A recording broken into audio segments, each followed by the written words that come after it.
points. It's not just about what they're doing to Julian Assange and WikiLeaks and Bradley Manning, but it's about what is coming out in these cables. That our Prime Minister, without telling us, is advocating that the United States might need to use force on China.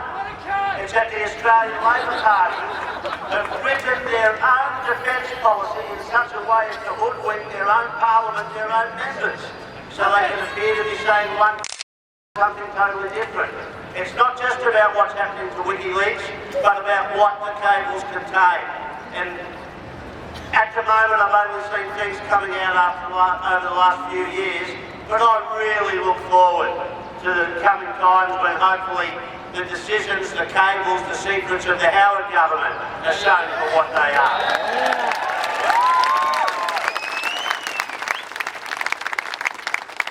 So in the meantime, as we started, we'll end where we started. Julian is in prison in London, and if I were there at the moment, I'd want no better bloke representing me than Rob Stary.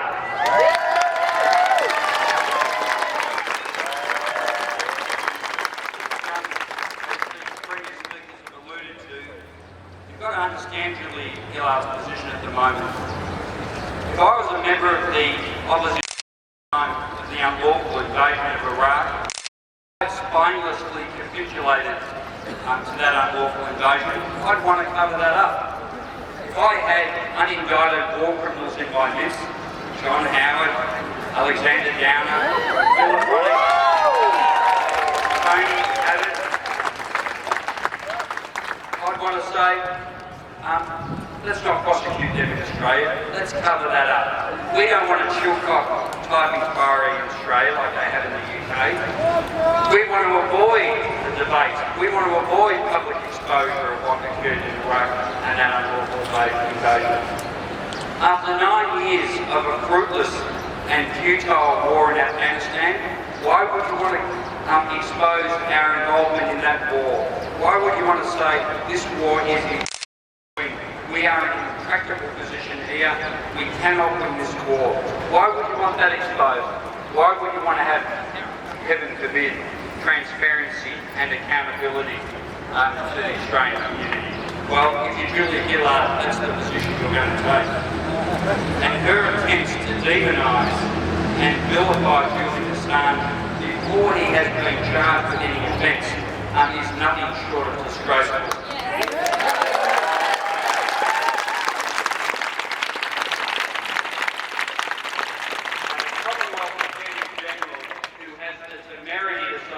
This person's passport should be seized and he should be prevented from travel, return to Australia, and will relinquish him to the United States for prosecution.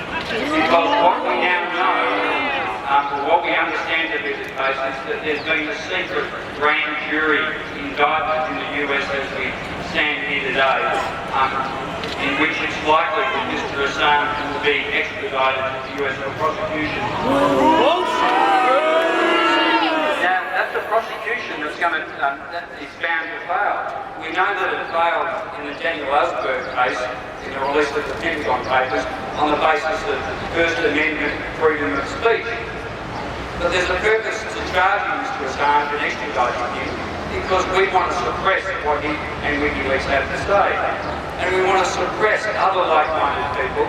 We want to bring Western governments to account for their unlawful wars in Iraq and Afghanistan, where we have a Foreign Affairs Minister who entertains the notion or the possibility of military intervention in China so that we can all get obliterated.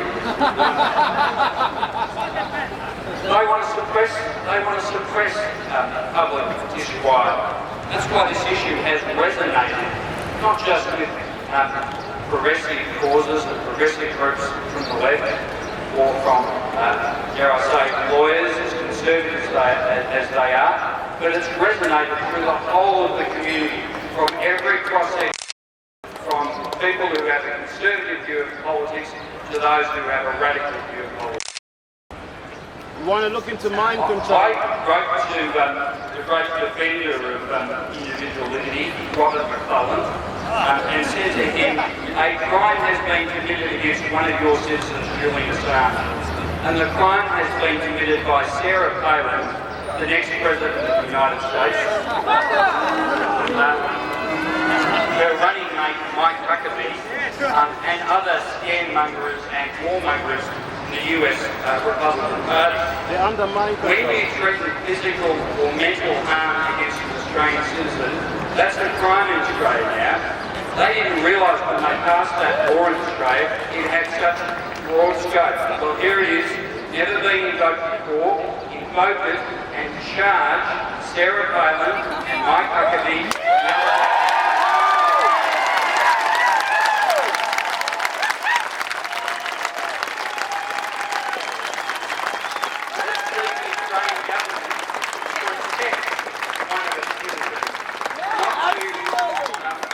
Like a lamb to the slaughter because the US government demands that he be a sacrificial lamb. Let's abandon our sycophantic and subservient attitude to the US.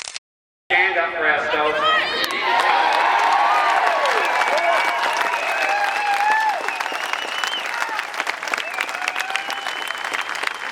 A robust democracy calls for transparency and accountability. Thank God we've got people in the Parliament now like Adam Banks and a few others who champion the cause of its citizens. Thank you. Expose the- Thanks, Rob.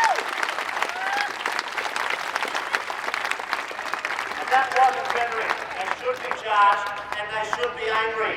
Our government should be scared. Are we going to keep our government scared? The government, or are we going to demand for the first time in this democracy that the government answers to its people? That's the end of our speeches for today, but it's not the end of the campaign. We've still got a fair bit to go. We've got a few people here. How about we go for a march through Melbourne? They're covering up MK Ultra, man.